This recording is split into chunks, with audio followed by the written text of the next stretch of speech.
Every single day, people walk into my office convinced they are doing everything right. They walk consistently, 30 minutes, sometimes more, and yet they come to me with knee pain, chronic fatigue, numbness in their legs, and a general feeling of getting worse, not better. The first question I ask is always the same. How exactly are you walking? And that is where things get interesting. Because the problem almost never is that people walk too little. The problem is that they walk wrong. And wrong walking is not just wasted effort. It actively destroys your joints, wrecks your posture, overloads your cardiovascular system, and drives chronic inflammation through your tissues. After 15 years of practice, I see this picture over and over again. What you are about to hear, nobody is going to tell you at your next appointment. Let us start with the foundation. Why is walking after 50 not just a pleasant stroll, but a genuine medical necessity? Because after 50, your body launches an entire cascade of physiological changes. They are predictable, they are measurable, and you cannot afford to ignore them. The first change, muscle mass, begins to disappear. This process has a name, sarcopenia. That means the gradual age-related loss of muscle tissue. After 50, you lose roughly 1 to 2% of your total muscle mass every single year. That sounds manageable on paper, but over 10 years, that is a loss of 15 to 20% of your total muscle. And muscle is not just about strength. Muscle stabilizes your joints. Muscle regulates your blood sugar. Muscle holds your posture upright. Muscle gives you balance when you walk. Lose enough of it, and everything downstream starts to fall apart. The second change, your joints stiffen. Cartilage, the smooth cushioning tissue at the end of your bones, has no blood supply of its own. It gets its nutrition exclusively through movement. When you load a joint and move it, synovial fluid, the lubricating fluid inside the joint, gets pushed into the cartilage and delivers the nutrients it needs to stay healthy. Without regular movement, cartilage literally starves. It thins out, it loses elasticity. Eventually, it begins to break down. That breakdown is what we call osteoarthritis, and it is not inevitable, but you can absolutely accelerate it with the wrong habits. The third change, your metabolism slows down. Your basal metabolic rate, the calories your body burns just to keep itself alive at rest, drops by roughly 2 to 3% every 10 years after 50. That means the exact same lifestyle that kept your weight stable at 30 will cause you to gain weight at 55. Not because you changed anything, because your body changed. The fourth change, circulation becomes less efficient. Your blood vessel walls gradually lose elasticity. Your heart pumps with slightly less power. Peripheral circulation, blood flow to the legs, feet, and small vessels, deteriorates. This is exactly why so many people over 50 notice cold feet, nighttime leg cramps, and a heavy, tired feeling in their lower legs by the end of the day. And here is the critical point. Walking works on all four of those systems at once. It activates muscle, it triggers cartilage nutrition through movement, it accelerates metabolism, it improves circulation. Multiple studies confirm that people who walk regularly have significantly lower rates of cardiovascular disease, type 2 diabetes, osteoporosis, and cognitive decline. But, and this is the part nobody tells you, all of that only works when you walk correctly. Walk the wrong way, and you do not get a smaller benefit. You get a new problem on top of the old ones. Let us go through every major mistake, starting with mistake number 1. You start your walk too fast. This is probably the single most common mistake I see across every age group and every fitness level. People step outside and immediately hit full pace. It seems logical. Why waste time warming up when you could just get moving? But your body is not a car. You do not just turn a key and have everything running at full capacity. Your body needs time to shift from rest to movement, and that transition cannot be skipped without consequences. Here is what actually happens in your body when you start too fast. First, your muscles are cold.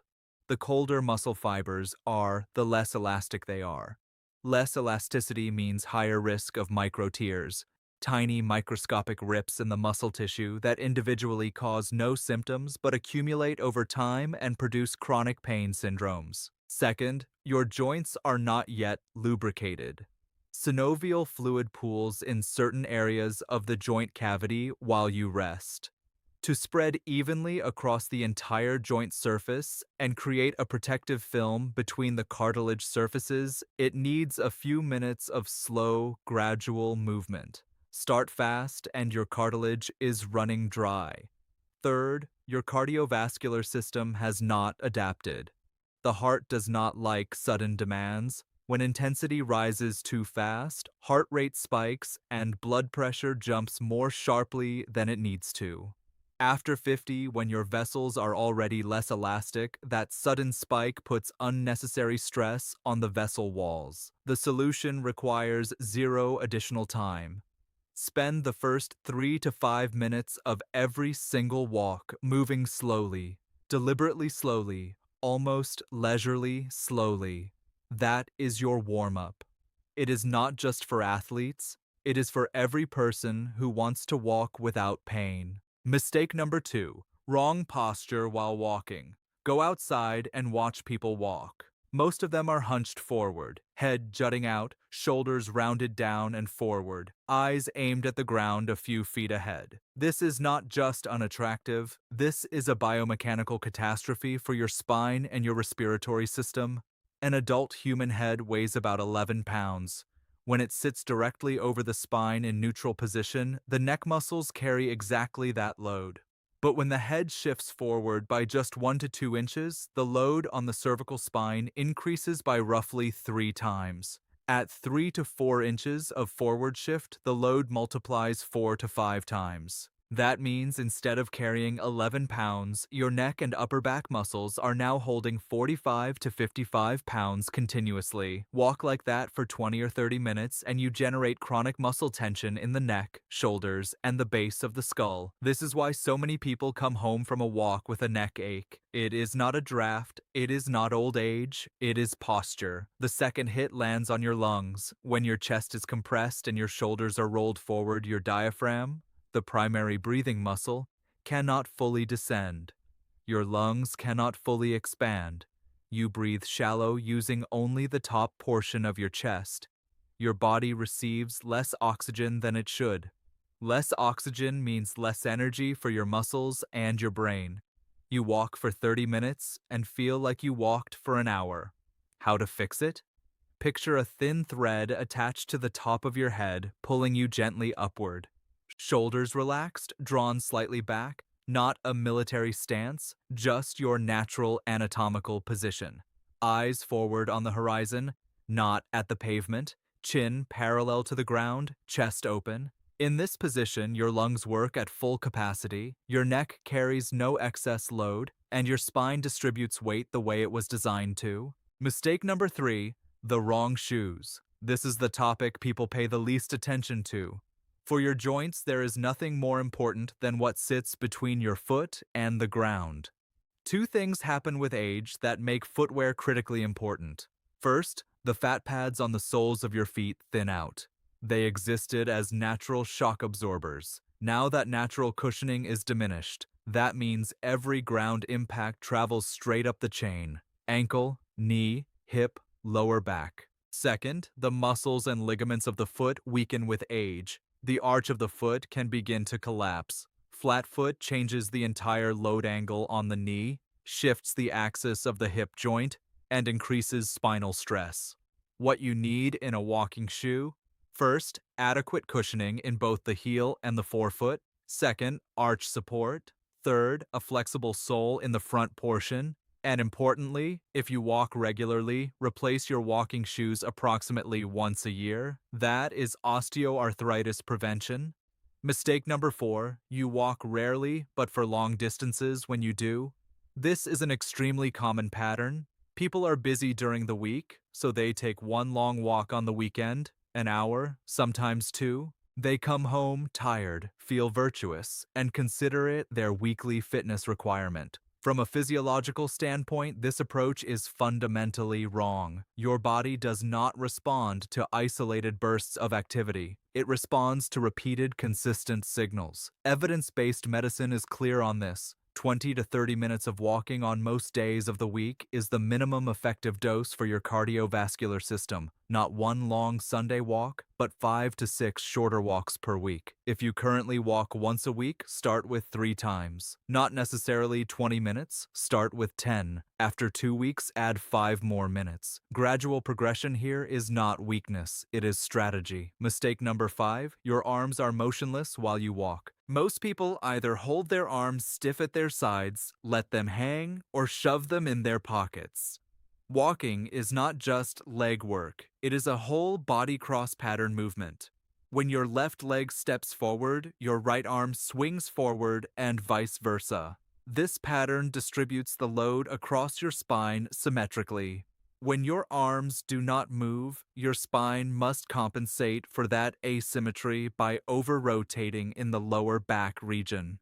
For people who already have lower back issues, this can trigger pain.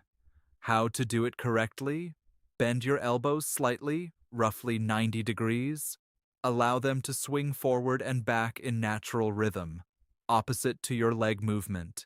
You do not need the exaggerated pumping action of competitive race walkers. Just stop pinning your arms to your body. Mistake number 6, walking with your phone in your hand. When you look at a phone you are holding in front of you, your head tilts downward. We already established what that does to the cervical spine.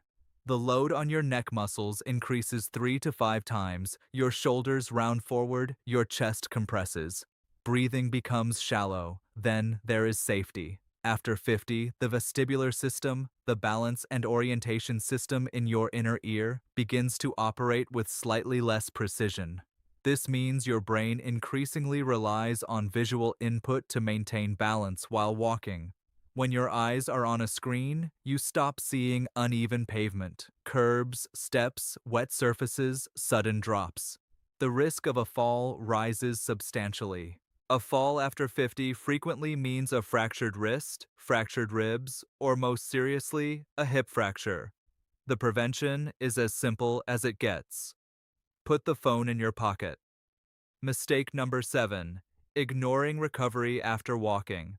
The general assumption is that walking is such a light activity that no recovery is required.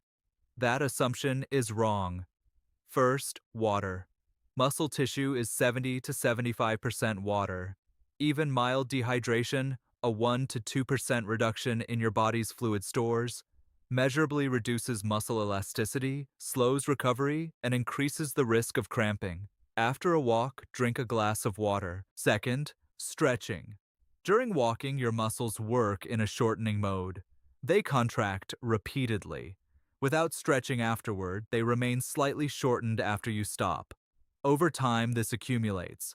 Muscles become tight and rigid. 5 minutes of gentle stretching after every walk prevents this entirely. Third, rest days. Your body does not adapt during exercise. It adapts during recovery. That is when muscle fibers reinforce themselves, when joints remodel in response to load, when the cardiovascular system restructures to handle the new demands. 1 to 2 rest days per week is not laziness, it is the correct protocol. Think of your walk not as an isolated exercise, but as part of a system. Movement, water, stretching, rest. Only as a complete system does it produce durable long-term results. And here is an important clinical observation that ties everything together. All 7 of these mistakes carry different levels of risk depending on your age. The damage caused by poor posture, worn-out shoes, and missing recovery time is 2 to 3 times more serious after 50 than it is at 30 because the resilience of your joints, blood vessels, and muscles decreases over time. The same mistake your body forgave at 30 without consequence will generate real symptoms at 55. Here is exactly what to do after watching this. 1. Adopt the slow start rule.